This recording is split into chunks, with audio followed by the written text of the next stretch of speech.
এখন বিভূতিভূষণ বন্দ্যোপাধ্যায়ের লেখা ছোট গল্প রোমান্স। সমীরই প্রথমে কথাটা তুললে।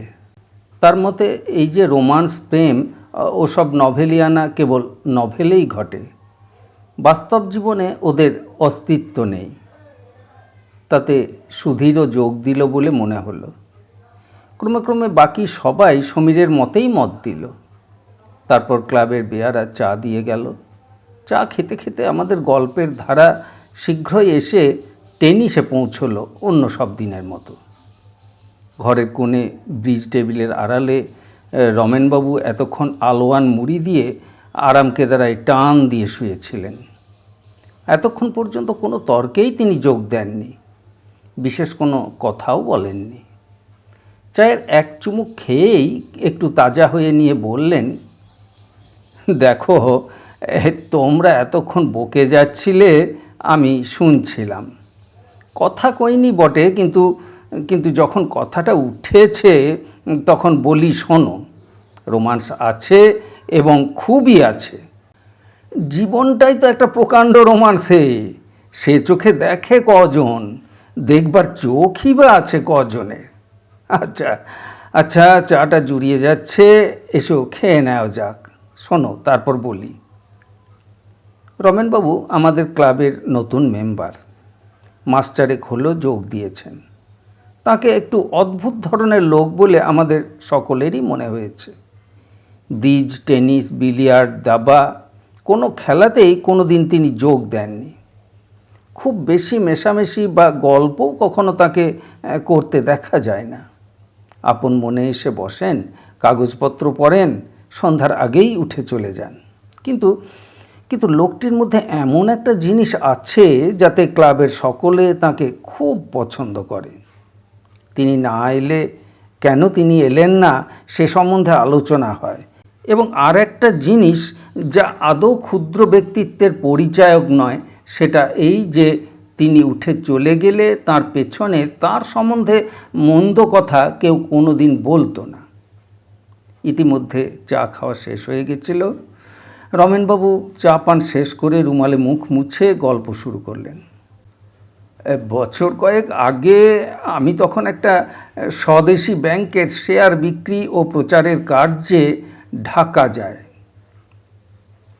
সেই প্রথম ও অঞ্চলে যাওয়া।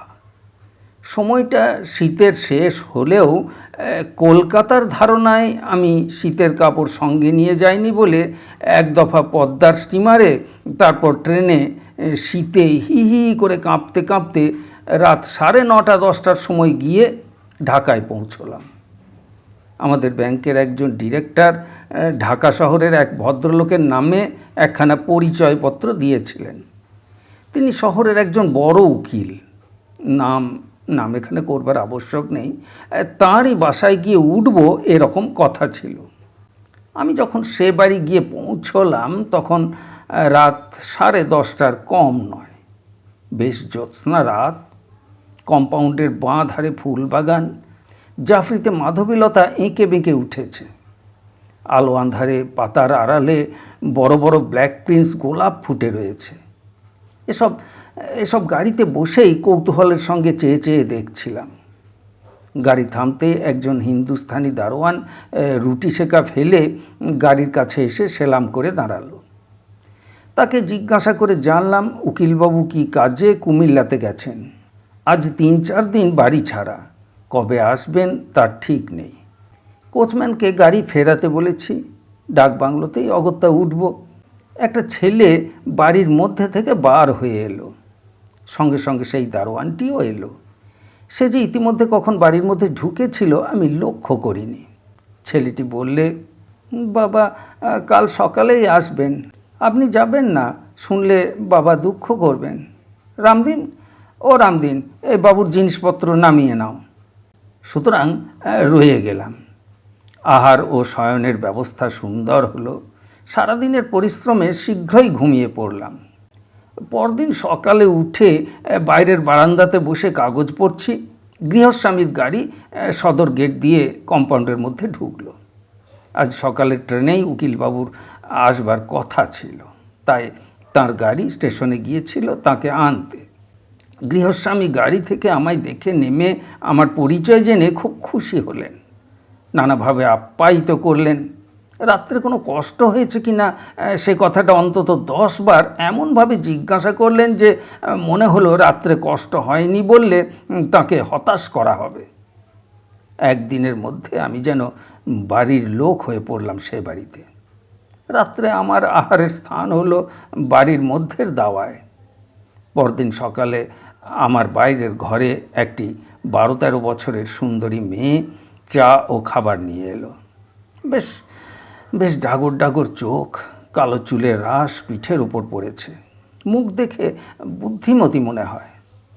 চা ও খাবারের পাত্রটা টেবিলের ওপর রেখে সে চলে যাচ্ছিল। আমি তাকে জিজ্ঞাসা করলাম, তুমি বুঝি খুকি এ বাড়িরই না? নাম কি তোমার? সে হেসে বললে, বিনা। তারপরই সে চলে গেল। পরের দিন সকালে সেই মেয়েটি আবার চা নিয়ে এলো। এদিন সে অত শীঘ্র চলে গেল না।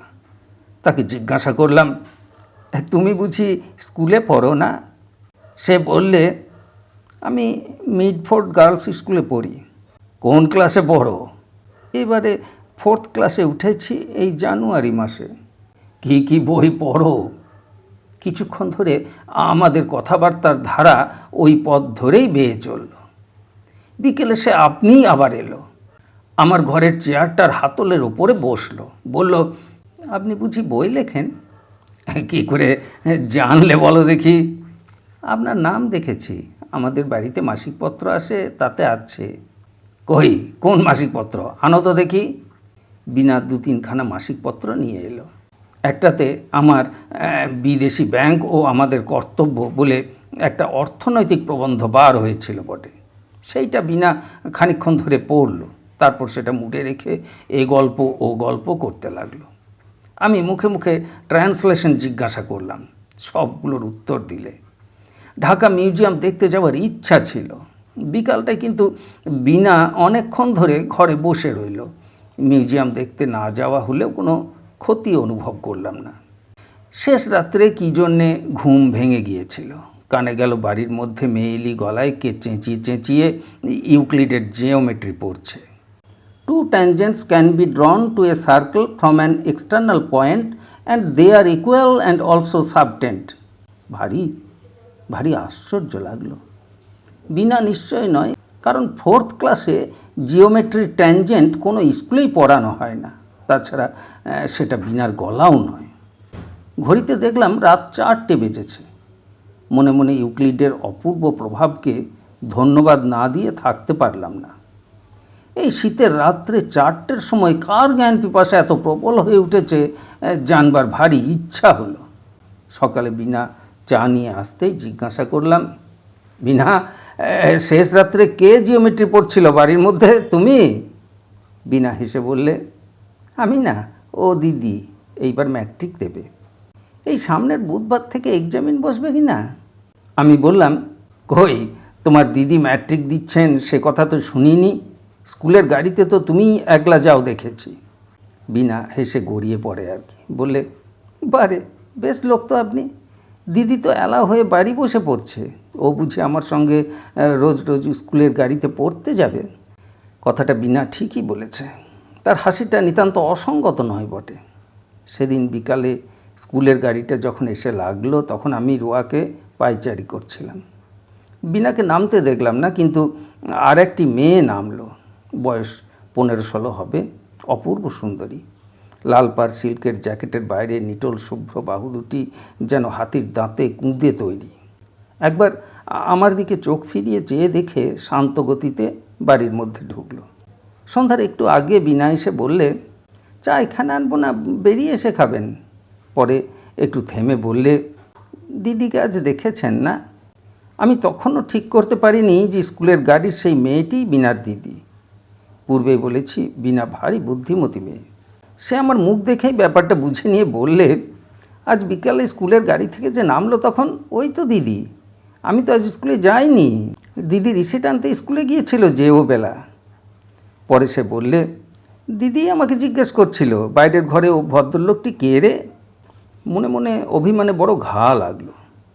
বড় মানুষের মেয়ে বটে, সুন্দরীও বটে, কিন্তু কিন্তু আজ 6-7 দিন যে আমি তার বাপের বৈঠকখানার একখানা চেয়ার টেবিলের মতো বাইরের ঘরের এক কোণে পড়ে আছি, এতদিনের মধ্যে এ হতভাগ্যের সম্বন্ধে সে সংবাদটুকুও কি তার কর্ণগোচর হয়নি? দিন 2 কেটে গেল। এই কয়দিনে আমি নিজের কাজে ব্যস্ত হয়ে যথেষ্ট ঘোরাঘুরি করলাম, তাতে ঠিক সময়ে স্নানাহার হয়ে উঠত না কোনো দিন। সুতরাং বিনার সঙ্গে দেখা হবার সময় হতো না। তৃতীয় দিন সকালে বার হয়ে সন্ধ্যার কিছু আগে ফিরে এলাম। বারান্দাতে বসে একটু বিশ্রাম করছি। অপ্রত্যাশিতভাবে বিনা ঘরে ঢুকে হাসি মুখে বললে, ঠাকুর 2 বার, তারপর আমি 2 বার আপনাকে ডাকতে এসে ফিরে গিয়েছি। আপনার আপনার খিদে তেষ্টা কিছুই পায় না? কোথায় ছিলেন সারা দিনটা? আমি কৈফিয়ত দেবার আগেই সে আবার বলে উঠল, মুখ হাত ধুয়ে ফেলুন, আপনার চা নিয়ে আসি। বাবা এখনও কাছারি থেকে ফেরেননি, গরম জল চড়ানোই আছে। অল্প পরেই সে চা নিয়ে এসে অভ্যস্তভাবে সামনের চেয়ারের হাতলটার উপর বসে অনর্গল বকে যেতে লাগলো। সব কথার উত্তর পাবারও প্রত্যাশা সে রাখে না, আপনা আপনিই বেশ বলে যেতে পারে। বললে, ভারী মজা হয়েছে। আমি আপনার একটা লেখা দিদিকে দেখিয়ে বললুম, পড়ে দেখো তো। দিদি পড়তে গিয়ে বুঝতে পারে না। দাঁড়ান দাঁড়ান, সেখানে আমি। আমার উত্তরের অপেক্ষা না করেই সে বাড়ির মধ্যে চলে গেল। কিন্তু সেদিন আর সে বাইরের ঘরে দেখা দিলে না। বিনার খামখেয়ালি ধরন আমার জানা ছিল, কাজেই এতে আমি কিছুমাত্র আশ্চর্য হলাম না। পরদিন সকালে সে এলো, হাতে একখানা বঙ্গবন্ধু। আমায় দেখিয়ে বললে, এই নিন, দিন দেখি বুঝিয়ে। লাল পেন্সিলে দিদি দাগ দিয়ে দিয়েছে জায়গাগুলো। সেই মাসের বঙ্গবন্ধুতে আমার যৌথ ব্যাংক ও মধ্যবিত্তের কর্তব্য বলে প্রবন্ধটা বেরিয়েছিল। হাতে নিয়ে মনে মনে ভাবলাম, যদি ম্যাট্রিক ক্লাসের একটি মেয়েকেও তাক লাগিয়ে না দিতে পারলাম, তবে অনবরত দিন 15 ধরে ইম্পিরিয়াল লাইব্রেরি যাতায়াত এবং নানান ইয়ারবুক নাড়াচাড়া করবার সার্থকতা আর কি হলো। বিনা বিকেলবেলা একখানা খাতা হাতে নিয়ে এসে বললে, চাটা খেয়ে নিন, নিয়ে দিদির এই ট্রান্সলেশনটা হয়েছে কি না দেখে দিন তো। দিদি বললে আপনাকে দেখাতে। সেটা হাতে নিয়ে দেখলাম, বেশ গোটা গোটা মুক্তোর ছাঁদের লেখাটা বটে, কিন্তু ট্রান্সলেশনটা বিশেষ উঁচু দরের নয়। কাজেই যখন বিনা বললে, ধরুন 20 নম্বর আছে, কত নম্বর দেবেন আপনি? তখন একটু আমতা আমতা করে বললাম, নম্বর? তা এই ধরো, অবশ্যই বাংলাটা খুব শক্ত, তা ধরো এই 4 কি 5 দিতে পারি। মোটে? তবেই হয়েছে। দিদি তাহলে এবার ইংরেজিতে ফেল, ফেল তু ফেল। কথাটা শেষ করেই সে মুখে হাতখানা চাপা দিয়ে খিলখিল করে হেসে উঠল। আমি একটু অপ্রতিভ হয়ে বললাম, না না, ফেল কেন হবেন? আর একটা সোজা দেখে করলেই এটা বেজায় শক্ত কি না? বিকেলে এসে বিনা বললে, দিদি বলে দিলে আপনাকে রোজ রোজ তার ট্রান্সলেশন দেখে দিতে হবে, পারবেন তো? খুব খুব, নিয়ে এসো না কাল থেকে। কেন দেখে দেব না? সেদিন থেকে আমার কাজ হলো রোজ রোজ একরাশ করে ইংরাজি ও বানানের ভুল সংশোধন করা। খাতার শেষে গোটা গোটা ছাঁদে আমার নেপথ্য পথবর্তিনী ছাত্রীটির নামও লেখা আছে, প্রতিমা দেবী। কয়েকদিন খুব গুমোটের পর বৈকালের দিকে সেদিন খুব বৃষ্টি হলো। উকিলবাবুর বাড়ির সামনে একটা বড় বট গাছে নতুন পাতা গজিয়েছে।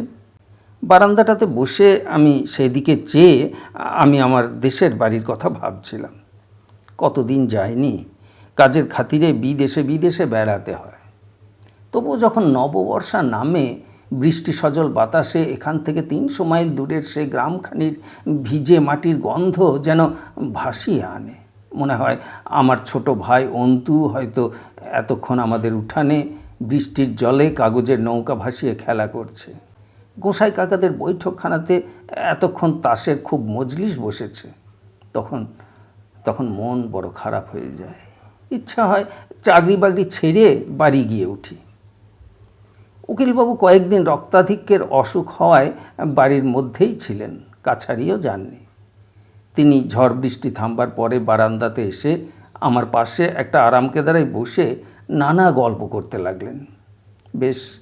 বেশ অমায়িক স্বভাবের ভদ্রলোকটি। বললেন, কদিন আপনার খোঁজ খবর করতে পারিনি। কোনো অসুবিধা হয়নি আপনার? হ্যাঁ, দেখুন, বিনা বলছিল আপনি প্রতিমার ট্রান্সলেশন রোজ দেখে দেন, কী রকম বুঝছেন, পাস টাস করবে। ইংরেজিটা তেমন জানে না, যদি কিছু না মনে করেন তবে আপনাকে একটা অনুরোধ করি, মেয়েটিকে একটু করে দেখবেন আপনার সময় মতো। শুধু ইংরেজিটা দেখে দিলেই। ওর মাস্টার ছিল, হঠাৎ মা মারা যাওয়াতে বেচারি জানুয়ারি মাসে বাড়ি চলে গেল, আর এলো না। অবশ্যই যদি আপনার, বলা বাহুল্য, আমাকে এ বিষয়ে রাজি করাতে তার যতটা বাক্যব্যয় করার প্রয়োজন ছিল তিনি তার চেয়ে যেন একটু বেশিই করলেন। তারপর দিন দুই কেটে গেল। প্রতিমা রোজ বিকেলে নয় দুপুরে খাতা নিয়ে এসে বসে, সঙ্গে সঙ্গে থাকে বীণা। কোনো কোনো দিন সেও থাকে না। ধরনটি ওর ভারী মিষ্টি, অথচ ওর মধ্যে এমন একটা স্বাভাবিক গাম্ভীর্য আছে যা অবাধ পরিচয়ের পথে একটা সহজ ব্যবধানের সৃষ্টি করে। সেদিন প্রতিমা এসে সামনের চেয়ারখানাতে বসল। ট্রান্সলেশন দেখার পরে সে মুখ নিচু করে হেসে বললে, এ এ আমি পারবো না, এটা বদলে দিন। আমি বললাম, এমন আর শক্ত কি, করে দেখবে এখন সোজা। সে পুনরায় ঠিক সেইভাবেই হেসে বললে, না আমি পারবো না, আপনি বদলে দিন। যে সুরে সে কথাটা বললে সেটা অতি শান্ত মৃদু হলেও মনে হলো এরপর আর তর্ক চলে না। বদলে দিলাম বটে, কিন্তু ভাবলাম মেয়েটি একটু একরোখা ধরনের। পড়াশোনা শেষ করেই প্রতিমা খাতাপত্র উঠিয়ে নিয়ে চলে গেল। একটু পরে বিকেলের দিকে আবার খুব ঝড় বৃষ্টি নামলো। এই অবস্থায় বাইরে বেড়াতে যাওয়া উচিত হবে না বুঝে চুপ করে বারান্দায় আরাম কেদারাটাতে বসে আছি। পেছনে দোর খোলার শব্দ হলো। চেয়ে দেখি আগে আগে বীণা, পেছনে প্রতিমা ঘরে ঢুকছে। প্রতিমার আগমন অনেকটা অপ্রত্যাশিত, কারণ এক পড়াশোনার সময়টি ছাড়া প্রতিমা অন্য কোনো সময়ে আমার এখানে আসেনি কখনো। বীণা ঘরে ঢুকেই বললে, কেমন বৃষ্টি নেমেছে মাস্টারমশাই? এসো এসো, ভিজতে ভিজতে এলে যে। দিদি বললে আপনি একলাটি বসে আছেন, তাই চল গিয়ে গল্প। প্রতিমা তার দিকে ভ্রুকুটি করে বললে, আমি? পূর্বে ও কথাটা মনে হয়েছে, এখনও মনে হলো। প্রতিমা যে সুন্দরী, তার ব্লাউজের হাতার লাল সিল্কের পাড়ের সঙ্গে সুন্দর খাপ খাওয়া শুভ্র বাহু দুটির নিটল গঠনের দিকে চেয়ে এ কথা মনে মনে অস্বীকার করতে পারলাম না। কিন্তু সকলের চেয়ে অদ্ভুত তার দুটি চোখ ও ভুরু দুটির একটা বিশেষ ভঙ্গি। সেটা কি তা ঠিক মুখে বোঝানো যায় না, অথচ যে ধরনের সৌন্দর্য মনের মধ্যে একটা অব্যক্ত অভাবের বেদনা সৃষ্টি করে, ওর মুখের সৌন্দর্যটা ঠিক সেই ধরনের। প্রতিমা বললে, একলা বসে থাকতে আপনার খুব ভালো লাগে না? বসে বসে লেখেন বুঝি? কি শক্ত লেখাই লিখেছেন। আচ্ছা, অত পার্সেন্টেজ গ্রাফ, সেন্সাস রিপোর্ট কোথায় পেলেন? সব বুঝি আপনার মুখস্থ? মুখস্থ কি আর থাকে? ওসব লাইব্রেরিতে গিয়ে বই দেখে লেখা। অত মুখস্থ থাকলে একটা সচল ইয়ারবুক হয়ে উঠব যে। আচ্ছা, আপনার দেশ কোথায়? অনেক দূর, বর্ধমান জেলায়। তোমার জিওগ্রাফি আছে ম্যাট্রিকে? প্রতিমা মৃদু হেসে বললে, জিওগ্রাফি না থাকলেও বর্ধমান জেলা জানি। বীণা বললে, আমাদের ক্লাসের জিওগ্রাফিতে বর্ধমান জেলার কথা আছে। আচ্ছা, আপনাদের দেশে খুব ধান হয় আর খুব কয়লার খনি আছে না মাস্টারমশাই? কয়লার খনি নেই এমন নয়, তবে একটু পশ্চিম ঘেঁষে। প্রতিমা বললে, কয়লার খনি দেখেছেন আপনি? আচ্ছা, ও কি করে হয়? কয়লার খনির উৎপত্তির কথা এসে পড়াতে স্বভাবতই অনেক কথা মনে পড়ল। পৃথিবীর আদিম জন্ম কথা, নেবুলা, স্তর বিভাগ, বিভিন্ন যুগ বিভাগ, সূর্য ও প্রাণীর জন্মের ইতিহাস, জীবাত্মা ও অধুনালুপ্ত অতিকায় জীবদের বিবরণ ইত্যাদি। একদিকে প্রতিমার সৌন্দর্য, অন্যদিকে এসব মহিমাময় বৈজ্ঞানিক রোমান্স। যেন একদিকে শাশ্বতী নারীর কমনীয়তা, অন্যদিকে পুরুষের বিশাল প্রসারতা ও উদার কল্পনা প্রতীক। প্রতিমা খুব মন দিয়ে শুনছিল এবং মাঝে মাঝে এ প্রশ্ন ও প্রশ্ন জিজ্ঞাসা করছিল। শেষ হয়ে গেলে বললে, আমি ওসব কথা শুনিনি তো কোনো দিন, স্কুলে কেউ তো বলে না। ওরা চলে গেল। বাইরে গিয়েই প্রতিমা বিনার দিকে নিচু গলায় শাসনের সুরে বলছে কানে গেল, ওরকম মাস্টারমশাই বলছিলি কেন বিনা? ভারী খারাপ শোনাচ্ছিল কানে। উনি কি আমাদের মাইনে নিয়ে পড়ান? কয়েকদিন পর হঠাৎ আমি কলকাতায় ফেরবার জরুরি তার পেলাম অফিস থেকে। পরদিন সকালে বিছানাপত্র বাঁধা ছাঁধা চলছে, বিনা এসে বললে, আপনার আজ যাওয়া হবে না। বেশ তো আপনি, ভরা অমাবস্যা মাথায় বুঝি বাড়ি থেকে বেরোতে আছে? দিদি বলে দিলে, মাস্টার এই রমেনবাবুকে বারণ করে আয়, কাল যাবেন এখন। খুলুন বিছানা, ধরবো। সেদিন অমাবস্যা কাটবার কথা ছিল না, সুতরাং বিছানাপত্র আবার খুলতে হলো। পরদিন সকালে এক কাণ্ড ঘটল। 10টার গাড়িতে আমি যাব, উকিলবাবু আমার সঙ্গে যাবেন তার কি কাজে ফরিদপুরে। নারায়ণগঞ্জ থেকে এক স্টিমারেই আমরা যাব। সকালে দুজনে একসঙ্গে মাঝের বারান্দাতে খেতে বসেছি। হঠাৎ উকিলবাবু প্রতিমার ওপর রেগে উঠলেন। আজকের রান্নাবান্নার ভার তারই ওপর বুঝি উকিলবাবু দিয়েছিলেন। সে একটু বেলায় আরম্ভ করিয়েছে ঠাকুরকে দিয়ে। এই তুচ্ছ বিষয় নিয়ে, বিশেষ করে আমি সেখানে একজন বাইরের লোক, আমার সামনে মেয়েকে এমন রূঢ় ও অপ্রীতিকর কথাবার্তা বললেন, যাতে করে আমি অত্যন্ত সংকোচ বোধ করলাম। আমার দিকে চেয়ে চেয়ে তিনি বলতে লাগলেন, দেখলেন রমেনবাবু, আজকালকার মেয়েদের, আমি ওকে কাল রাত থেকে বলছি সকালে আমরা যাব, সব যেন ঠিক থাকে। দেখছেন তো একবার কাণ্ডখানা। বলি, এটা কি ঝোল নাকি ছাই? এর নাম ঝোল না। আমি সত্যি বলছি রমেনবাবু, আমি আজকালকার ওসব বিবি সাজা পছন্দ করি না একেবারেই। খুব হয়েছে, পড়াশুনোর আর দরকার নেই, যথেষ্ট হয়েছে। আমার সামনে এসব কথা হওয়াতে হয়তো নেপথ্য পথবর্তিনী প্রতিমা লজ্জায় অপমানে ভেঙে পড়তে চাইছিল। কেননা আমি সম্পূর্ণ বাইরের লোক। তিরস্কারের পর সে আর আমাদের সামনে পরিবেশন করতে বেরুল না। অত্যন্ত ভারী মন নিয়ে ঘরটিতে ফিরে এলাম। একটু পরেই বিনা চায়ের কাপে 1 কাপ দুধ নিয়ে এসে বললে, দুধ মিজরি খেয়ে নিন। দুধ মিজরি কেন বলো দেখি? আমাদের বাড়িতে নিয়ম আছে, বাড়ি ছেড়ে কেউ কোথাও যাবার সময় তাকে দুধ মিজরি খেতে দিতে হয়। ওপরের ঘরে বাবাকে দিয়ে এলাম, দিদি বলে দিলে রমেনবাবুকেও দিয়ে আয় বাইরের ঘরে। গত 3 দিন প্রতিমার সঙ্গে দেখা হয়নি। আজ এইমাত্র এই যা খাবার সময় দেখা হয়েছিল, তাও অতি অল্পক্ষণের জন্যে। যাবার সময়ও দেখা হলো না, শুধু বিনা বিছানাপত্র গাড়িতে ওঠাবার সময় কাছে কাছে ছিল। আমার মনে কয়েকদিন ধরে একটা সন্দেহ হয়েছিল। আমি জিজ্ঞাসা করলাম, বিনা, আচ্ছা একটা কথা বলি, তোমার মাকে তো দেখতে পাইনি কোনো দিন। তিনি? আমার মা 1 মাস হলো মামার বাড়ি গিয়েছেন, ছোট মামার বিয়েতে। এই বুধবার আসবেন। আর দিদির মা নেই, দিদির ছেলেবেলাতেই। প্রতিমা তোমার আপন বোন না? বিনা ঘাড় নেড়ে হেসে বললে, বারে, একদিনে আছেন তাও জানেন না বুঝি? আপনার মন থাকে কোথায়? একদিন তো আপনার সামনে ও কথা হয়ে গিয়েছে। কবে পূর্বে কথা উত্থাপিত হয়েছিল মনে না হলেও এতদিনের একটা খটকা আমার কাছে আজ পরিষ্কার হয়ে গেল। তাই বিনা ও প্রতিমার মুখের গড়নে এতখানি তফাৎ। কথাটা অনেকবার মনে হলেও ঠিক কিছু ধরতে পারিনি এতদিন।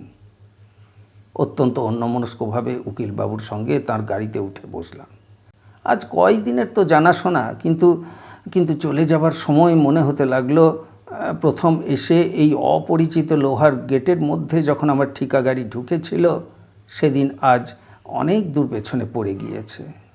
আজ এই বাড়ির প্রতিটি জিনিস, ওই পাতাবাহারের গাছটা, বাইরের উঠোনের ওই পুরানো ইন্দারাটা, সব যেন হঠাৎ বড় প্রিয় হয়ে উঠেছে। যেন নিধারা বিহঙ্গ অসীম শূন্যে মুক্ত পক্ষে উড়তে উড়তে কোথায় নীড়ের সন্ধান পেয়েছিল। যে নীড়ে তার কোনো দাবি দেওয়া নেই, শুধু মনের মধ্যেকার একটা অনির্দিষ্ট নির্ভরতার ভাবে সেই মিথ্যা অধিকারের কথাটা স্মরণ করিয়ে দিল মাত্র। তাই আজ ছেড়ে যাবার বাস্তবতার সঙ্গে দ্বন্দ্বে তার নিজের কাছে পরিস্ফুট হয়ে উঠেছে যে সে অধিকারের বার্তাটা কতটা অসঙ্গত ও ভিত্তিশূন্য। দেশে ফিরে অল্প কিছুদিন বাড়ি থাকবার পরেই কয়েক মাস একরকম কেটে গেল। পূজার পরে কার্তিক মাসের প্রথমে হঠাৎ অফিসের হুকুম হলো আবার ঢাকা যাবার। এবার যখন গোয়ালন থেকে স্টিমারে উঠলাম তখন আগেকার মতো ভিড় ছিল না। পদ্মাবক্ষ শান্ত স্থির, চরে চরে কাশের বন ঘন সবুজ, আকাশের রং তিসির ফুলের মতো নীল। নারায়ণগঞ্জ পর্যন্ত ভারী আরামে কাটল। ঢাকায় নেমে কিন্তু বিনাদের ওখানে না গিয়ে ডাক বাংলোয় উঠলাম। নানা কারণে এবার বিনাদের বাড়ি উঠতে পারা গেল না। বারবার অনাহুতভাবে তাদের ওখানে গিয়ে উঠলে তারাই বা কী মনে করবে। হয়তো এবার আমার সেখানে যাওয়াটা তারা পছন্দ নাও করতে পারে। তার চেয়ে বরং নিজের কাজকর্ম সেরে এমনি একদিন তাদের বাড়িতে গিয়ে সকলের সঙ্গে দেখাশুনো করে আসা যাবে। এখন আবার জ্যোৎস্নাপক্ষ ঘুরে এলো। ডাকবাংলোর কম্পাউন্ডের হাসনুহানার মিঠা মৃদু সৌরভ ভরা ঝিরঝিরে বাতাসে বারান্দার রেলিংয়ে ভর দিয়ে দাঁড়িয়ে দাঁড়িয়ে কত কথাই মনে ওঠে। একবার মনে হচ্ছিল সেই অপরিচিত ঢাকা শহরটিতে এমন কেউ আমার আপনার জন আছে যে যদি সে জানে আমি ঢাকাতে এসেছি এবং লক্ষ্মী ছাড়ার মতো ডাকবাংলোয় উঠে দাড়িওয়ালা বাবুর্চির শিরাবহুল হস্তের ডাল ভাত ও শুরু আহার করছি, তো মনে মনে ভারী দুঃখিত হবে। কারণ আমি জানি আমার আহারের কিছুমাত্র অনিয়ম হলে তার সহ্য হয়নি। নানা অনুযোগ করে ঠিক সময়ে খেতে বাধ্য করেছে। কিসে আমার স্বাচ্ছন্দ্য বাড়ে তার জন্য অলক্ষ্যে কত চেষ্টা ছিল তার। একবার মনে হচ্ছিল এসব চিন্তার সার্থকতা কী? অতিথির প্রতি সৌজন্যকে অন্য কিছু বলে মনে করবার অধিকারই বা আমায় কে দিয়েছে? দিন 15 ঢাকায় কেটে গেলেও বিনাদের বাড়ির রাস্তা পর্যন্ত মারালাম না ইচ্ছে করে। কিন্তু শেষ পর্যন্ত শুধু ভারত মাতা ব্যাংকের শেয়ার বিক্রি এবং কালু ঝমঝম তোপের পুরাতত্ত্ব আলোচনা করে সময় কাটানো অসম্ভব ও একঘেয়ে হয়ে উঠতে লাগলো। একদিন বিকেলবেলার দিকে ওদের বাড়িতে ছড়ি হাতে নিশ্চিন্ত মনে বেড়াতে গেলাম। যেন এই পথ দিয়েই কাজের খাতিরে যেতে যেতে একবার দেখতে আসা গেল কে কেমন আছে। গেটের মধ্যে ঢুকে চোখে পড়ল বাড়ির ওপরের ঘরের সব জানলা বন্ধ। উকিলবাবুর অফিস ঘরের সামনে রামধনিয়া বেয়ারাও টুলের ওপর বসে নেই। বাইরে কোথাও একটা কি করা যায় বা কাকে ডাকবো ভাবছি, এমন সময় উকিলবাবুর পুরানো খানসামা ছকু বাজার থেকে কি কিনে নিয়ে গেট দিয়ে বাড়ি ঢুকেই আমাকে দেখে থমকে দাঁড়িয়ে গেল। বাবু, আপনি? হ্যাঁ, এখান দিয়ে যাচ্ছিলাম তাই। বাবু কোথায়? আপনি শোনেননি কিছু? জানেন না? পরে সে একে একে যা বলে গেল তার সংক্ষেপে এই যে গত ভাদ্র মাসে উকিলবাবু রক্তাধিক্য রোগে হঠাৎ হার্ট ফেল করে মারা যান। তার উপর বিপদ, বড় দিদিমণি পরীক্ষায় ফেল হন এবং তারপরই তার মাথা খারাপ মতো হয়ে গিয়েছে। তিনি আছেন তার মামার বাড়ি। বিনাকে নিয়ে তার মা নিজের বাপের বাড়ি চলে গিয়েছেন এবং সেইখানেই আছেন। বর্তমানে এ বাড়িতে রঘু মিশির দারোয়ান আর সে ছাড়া আর কেউ থাকে না। অন্য চাকর বাকরের জবাব হয়ে গিয়েছে। ডাকবাংলোয় ফিরে সেদিন কোনো কাজে মন গেল না। প্রতিমার কথা ভেবে আমার মন করুণায় পূর্ণ হয়ে গেল। ডাকবাংলোর নির্জন বারান্দায় অন্ধকারটাও যেন অশ্রু সজল হয়ে উঠল ওর নানা ছোটোখাটো কথাবার্তার স্মৃতিতে। পরদিন সকালে আমি হঠাৎ আবিষ্কার করলাম যে ব্যাংকের শেয়ার বিক্রির কাজটা যে পরিমাণ হওয়া উচিত ছিল তা হয়নি। সকাল সন্ধ্যায় সব সময় মহা উৎসাহে ঘুরে ঘুরে অফিসের কাজ করে বেড়ায় আর কলকাতার অফিসে বড় বড় রিপোর্ট পাঠায়। দিন 5 পরে সেদিন সকালে স্নান করে বসে বসে খবরের কাগজ পড়ছি, এমন সময় ডাকবাংলোর বেয়ারা বললে, আপকো পাস এক আদমি আনে মাংতা হ্যায়। একটু পরেই দেখি উকিলবাবুর বাসার ছকু খানসামা বেয়ারার সঙ্গে ঘরে ঢুকছে। আমি আগ্রহের সুরে বললাম, কি মনে করে? ছকু বললে, পরশু ছোট দিদিমণি বাড়ি এসেছেন মার সঙ্গে। আপনি সেদিন বাসায় গিয়েছিলেন শুনে আমায় বলে দিলেন ডাকবাংলোয় গিয়ে দেখে আয় তিনি আছেন কি না, থাকলে আমাদের বাড়ি অবশ্যই করে একবার আসতে বলে আয় আমার নাম করে। আজই বিকেলে যেতে হবে বলে দিয়েছেন। আমি তাকে বলে দিলাম অফিসের কাজ সেরে বিকেলের দিকে আমি নিশ্চয়ই যাব। বিকেলে যখন বিনাদের বাড়ি গেলাম তখন সন্ধ্যা হবার খুব বেশি দেরি ছিল না। রাস্তার ধারে ধারে আলো দিয়েছে, মোড়ে মোড়ে ফিরিওয়ালা চাই গরম বাখরখানি বলে হেঁকে যাচ্ছে। ওদের বাড়ি পৌঁছে বাড়ির মধ্যে খবর পাঠালাম। একটু পরেই বিনা এসে পায়ের ধুলো নিয়ে প্রণাম করে মৃদুস্বরে জিজ্ঞাসা করলে, আপনার শরীর ভালো আছে? একরকম মন্দ নয়। তোমাদের সব? বিনার চোখ দিয়ে ঝরঝর করে জল ঝরে পড়ল। কথাটা জিজ্ঞাসা না করাই বোধহয় উচিত ছিল। সান্ত্বনাসূচক গোটাকতক মামুলি কথা বলে আনাড়ির মতো বসে রইলাম। কিন্তু ওই জন্যে আমি বিনাকে ভারী পছন্দ করি। এত অল্পক্ষণের মধ্যে সে নিজের দুর্বলতাটুকু সামলে নিলে যে তাকে আমি মনে মনে সাধারণ মেয়েদের চেয়ে উচ্চ আসনে স্থান না দিয়ে পারলাম না। চোখ মুছে নিয়ে বললে, আপনি এসে উঠেছেন কোথায়? ডাক বাংলোয়? আচ্ছা, এইবার তো আমরা এসেছি, জিনিসপত্র নিয়ে এখানে চলে আসুন কাল সকালেই। বিনা কথাটা এমন হুকুমের সুরে বললে যে হঠাৎ তার প্রতিবাদ করা সম্ভব হলো না। অন্য কথা তুলে সেটা চাপা দেবার জন্য নানা অনাবশ্যকীয় কথা উঠালাম, যেন প্রধানত সেইগুলো জানবার আগ্রহেই আমি এতটা পথ হেঁটে এসেছি। শেষে বললাম, প্রতিমা কোথায়? এ প্রশ্নটা অনেকবার মুখে এলেও এতক্ষণের মধ্যে কি জানি কেন একবারও মুখ ফুটে জিজ্ঞাসা করে উঠতে পারিনি। বিনা বললে, দিদি এখনও সারেনি। বড় মামাবাবু সঙ্গে করে চুনার নিয়ে গেছেন, সেইখানেই আছে। কেবল আপন মনে বসে বসে কি ভাবে, এছাড়া তার আর কোনো খারাপ লক্ষণ নেই। কিছু খায় না, দায় না, শুতেও চায় না, বেড়াতে যেতেও চায় না, কেবল রাত দিন বসে বসে ভাবছে, ওই তার রোগ। পরীক্ষায় পাশ না করেই বোধহয় এমন হয়ে। বিনা বললে, শুধু পরীক্ষায় পাশ নয়, সে অনেক কথা। আপনাকে বলতে আর কি, আপনি ঘরের লোক। দিদি পরীক্ষা দেওয়ার পর বাবা তার এক সম্বন্ধ ঠিক করলেন। চাটগাঁয়ের উকিল, হাতে পয়সা আছে, কিন্তু তৃতীয় পক্ষের বর, বয়স 40-এরও ওপর। দিদি সব শুনেছিল কিন্তু কিছু বলেনি। মা কত বোঝালেন, কিন্তু বাবার ইদানিং কেমন হয়েছিল জানি নে, দিদিকে একেবারে যেন বিষ নজরে দেখতেন। দিদি শেষে রাগে পড়ে খবরের কাগজ দেখে কোথাকার স্কুলে মাস্টারির দরখাস্ত করে, চাকরি পাওয়া, কিন্তু বাবার হাতে তাদের চিঠি এসে পড়ে। তারপর সে কি অপমান আর কি কাণ্ড। তারপরই পরীক্ষায় ফেল হলো, সে আর এক কাণ্ড। বাবা হঠাৎ মারা না গেলে এ বিয়ে ঠিক হতোই। এইসব গোলমালে দিদি যেন কেমন হয়ে গেল। চিরকাল সে ভারী অভিমানী। দিদির কোনো দোষ ছিল না। সে যে মাস্টারির দরখাস্ত করেছিল, সে শুধু অপমানের জ্বালায় জ্বলে জ্বলে আর থাকতে না পেরে।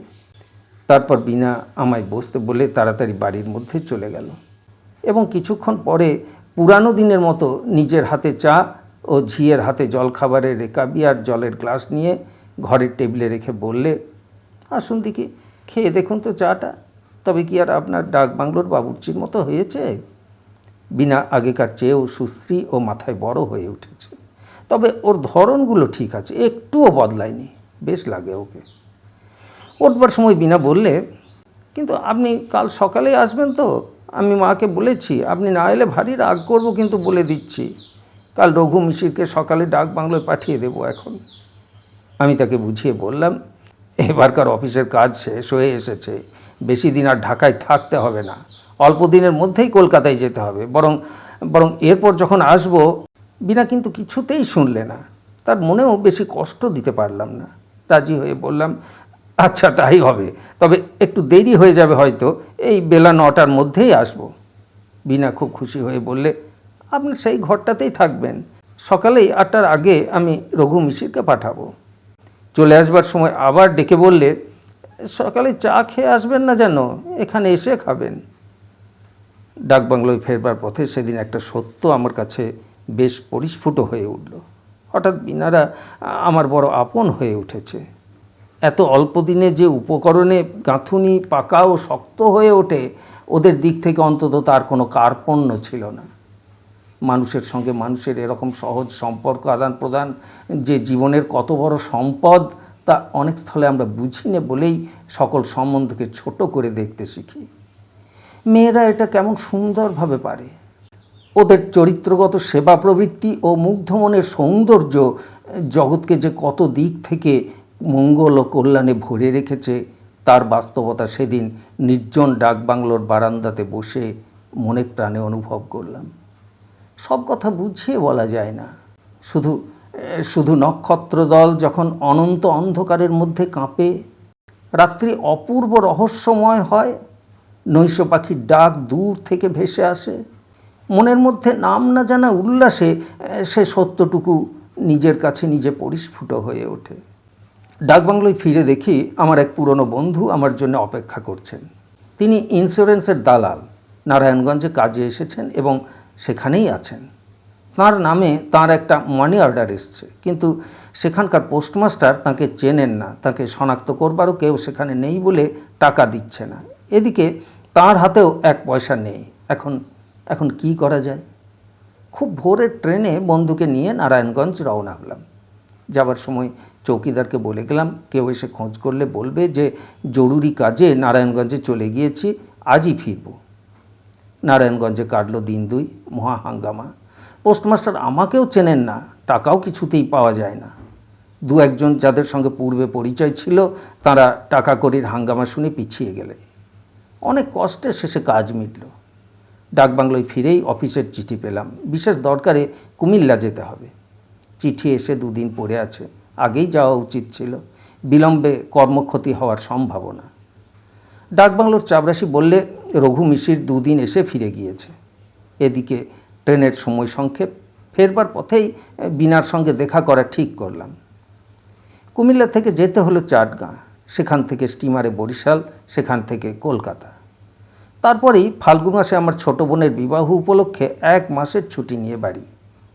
ছোট বোনের বিবাহ শেষ হয়ে যাবার অল্পদিন পরেই মা পড়লেন অসুখে এবং মাসখানিক ভোগবার পর চৈত্র মাসের মাঝামাঝি সেরে উঠলেন। কিন্তু চেঞ্জে যাবার দরকার হলো। অফিসে আরও 1 মাস ছুটির দরখাস্ত করাতে তারা ছুটি তো দিলেই না, বরং লিখলে শীঘ্র কাজে যোগ না দিলে অন্য লোক বহাল করবে। চাকরিতে ইস্তফা দিয়ে এক লম্বা পত্র লিখলাম সেখানে। তাই এতদিন পরে ভেবে দেখি জীবনের গতি অপূর্ব, অদ্ভুত। এর চেয়ে বড় রোমান্সের সন্ধান কেউ দিতে পারে না। বিনাকে যখন বলে আসি পরদিন সকালে তার ওখানে যাব, এমনকি তার মন প্রফুল্ল রাখবার জন্যে তাকে কী সব বই পড়াবো তা পর্যন্ত ভাবতে ভাবতে এসেছিলাম। তখন কে জানতো বিনার সঙ্গে দেখা তো আর হবেই না, আমার ঢাকা যাওয়ার পথই একেবারে বন্ধ হয়ে যাবে। তারপর কয়েক বছর কেটে গেল। আইন পাশ করে আলিপুর কোর্টে বেরোতে আরম্ভ করলাম। ভবঘুরের জীবন ক্রমে পেছনে পড়ে গেল। মাত্র নির্জন অবসর মুহূর্তে বার লাইব্রেরি কক্ষের মক্কেলহীন দুপুরবেলায় মাঝে মাঝে সেসব দিনের কথা মনে পড়ে। তখন যেন স্বপ্নের মতো ঠেকে। এইসব স্মৃতিতেই জীবন মধুময় হয়ে ওঠে। জীবনের কুঞ্জবনে এরাই গায়ক পাখি। ফুল ফলে সকাল দুপুরের সঙ্গে সুর মেলানো অনন্তমুখী সঙ্গীত এদেরই নিভৃত নিরান্তরাল থেকে শোনা যায়। বিবাহের অনুরোধে বাড়িতে তিষ্ঠনও দেয়। জ্যাঠামশাই ভবানীপুরে কোথায় বিবাহের সম্বন্ধ ঠিক করে পাত্রী দেখে এসে খুব প্রশংসা করলেন। জ্যাঠাইমার অনুরোধে তাদের বাসা থেকে রওনা হয়ে বন্ধুবান্ধব সঙ্গে নিয়ে একদিন মেয়ে দেখতে গেলাম। বেলতলা রোডে একতলা ছোট বাড়ি, বাড়ির সামনে ছোট্ট একটা কম্পাউন্ড, গেটের ওপরকার লোহার জালতিতে থোকা থোকা মাধবীলতার গুচ্ছ। আমরা গিয়ে বৈঠকখানায় বসবার অল্পক্ষণ পরেই মেয়েকে আনা হলো। তার মুখের দিকে চেয়েই আমি চমকে উঠলাম। বিস্ময়ে আমার মুখ দিয়ে কোনো কথা বার হলো না। বিনা, কিন্তু এ কোন বিনা? 4 বছর আগের সে চঞ্চলা বালিকা নয়, অনিন্দ্য সুন্দরী, ধীরা, সংযতা তরুণী। মেয়ের মামা পরিচয় দিলেন, মেয়েটি বেথুনে ফার্স্ট ইয়ারে পড়ে, ম্যাট্রিক ফার্স্ট ডিভিশনে পাশ করেছে, পড়াশোনায় বেশ ভালো। বাপ ঢাকার উকিল ছিলেন, মারা গিয়েছেন। বিনা চোখ নিচু করেছিল, আমার দিকে চায়নি। সে বোধহয় জানেও না যে আমি পাত্র। বাড়ির বার হয়ে এসে বন্ধুরা আমাকে ভাগ্যবান বললেন। ও রকম পাত্রী অদৃষ্টে জোটা। কাউকে কোনো কথা বললাম না। শুভদৃষ্টির সময় কাপড় ঢাকা দিয়ে দেওয়া হলো না, এমনিই দুজনে দুজনের দিকে চেয়ে দেখলাম। বিনার মুখের অবস্থা ফটোগ্রাফ নেবার যোগ্য হয়েছিল। অনেক রাত্রে বাসরে সে শাসনের সুরে বললে, আপনি তো আচ্ছা, তলে তলে বুঝি এই সব কুমতলব ছিল? আমি উত্তর দিলাম, আমি বুঝি জানি? মেয়ে দেখবার দিন তো আমি জানলাম, আগে জানতে পারলে তুমি বোধহয় এতে রাজি হতে না। না? বিনার আগে ঘাড় দুলিয়ে মুখ অন্যদিকে ফিরিয়ে নিলে। আমার দিকে না চেয়েই বললে, কোথায় ছিলেন এতদিন নিরুদ্দেশ হয়ে? আর এলেন না কেন সেবার? সংক্ষেপে কৈফিয়ত দেবার পর আগ্রহের সুরে জিজ্ঞাসা করলাম, প্রতিমাকে দেখছি না, সে কি এখানে আসেনি আজ? এবার বিনা আমার মুখের দিকে চাইলে, চেয়ে চুপ করে রইল। তারপর সংযত সুরে বললে, জানেন না, দিদি নেই, সে বাড়ি মাঘ মাসে মারা যায়। মাথা তার ভালো হয়নি। আপনার নাম বড় করতো আমার কাছে, কতদিন বলেছে।